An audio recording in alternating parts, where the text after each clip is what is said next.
Meritokrasi atau dinasti? Apa itu meritokrasi di negara ini? Saat kemudian kita menyaksikan pernyataan pidato Presiden Prabowo Subianto yang meminta publik untuk tidak usah menanyakan dia anak siapa, dia ponakan siapa, tapi cukup lihat pada prestasinya.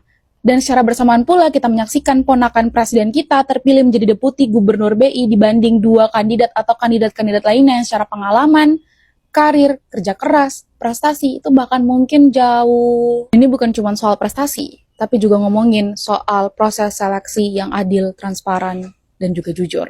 Solikin M. Juhro, dia punya latar belakang pendidikan ekonomi yang sungguh sangat-sangat kuat hingga memegang departemen-departemen yang cukup sangat krusial. Sebagai Kepala Departemen Kebijakan Makroprudensial, sebagai Asisten Gubernur BI, bahkan juga merupakan pakar riset ekonomi dan sudah berkarir kira-kira puluhan tahun sejak tahun 90-an.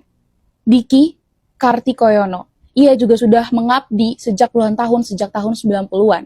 Beliau bahkan pernah juga menduduki posisi-posisi strategis di BI. Jabatan terakhirnya itu adalah sebagai Kepala Departemen Kebijakan Sistem Pembayaran BI. Kalau meritokrasi itu benar-benar masih ada di negara kita, harusnya idealnya tentang kemampuan, kerja keras, dan juga prestasi bisa dilihat bersamaan, bukan malah justru melihat koneksi, nama belakang, maupun silsilah keluarga.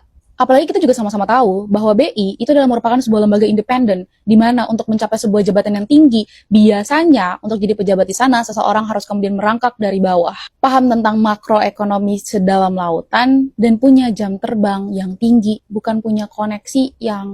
Tapi di negara kita, saat melihat ponakan presiden bisa dapat jabatan, anak presiden bisa jadi cawapres lalu, begitupun dengan anak ini, ponakan ini bisa dapatkan jabatan di sini, jabatan di situ. Gue jadi bertanya-tanya, emang meritokrasi masih ada di negara ini? Kalau misalkan anak, ponakan, silsilah keluarga itu bisa duduk di kursi-kursi pemerintahan, kursi-kursi jabatan tinggi, kursi-kursi perusahaan, anything itu, harusnya tuh ya, lowongan-lowongan pekerjaan yang mensyaratkan fresh graduate harus punya 2 tahun pengalaman kerja, harus punya IPK 3,5 sekian-sekian, harus tes berlapis-lapis, berkali-kali lipat, pengalaman, CV, portofolio itu harusnya dihapusin gak sih? Apalagi gajinya juga gak seberapa tuh sama. Pada akhirnya, pernyataan yang disampaikan oleh Prabowo Subianto untuk lebih melihat prestasi, tidak perlulah menanyakan dia anak siapa, dia ponakan siapa, itu justru akan berpotensi untuk kemudian menjadikan tameng, menjustifikasi seseorang yang bisa masuk dan mendapatkan kursi jabatan lewat jalur koneksi atau bahkan kerabat dalam posisi-posisi strategis. Disinilah pentingnya untuk kita meng-highlight proses seleksi yang seharusnya adil, transparan, dan juga jujur. Karena ketika sebuah sistem meritokrasi itu hilang, maka secara otomatis juga akan mematikan semangat orang-orang untuk berkompetisi dalam dunia kerja. Dan kalau semisal itu terjadi, maka negara kita akan semakin hilang orang-orang yang punya kompeten, orang-orang yang berintegritas, dan orang-orang yang jujur, right? So, meritokrasi atau dinasti?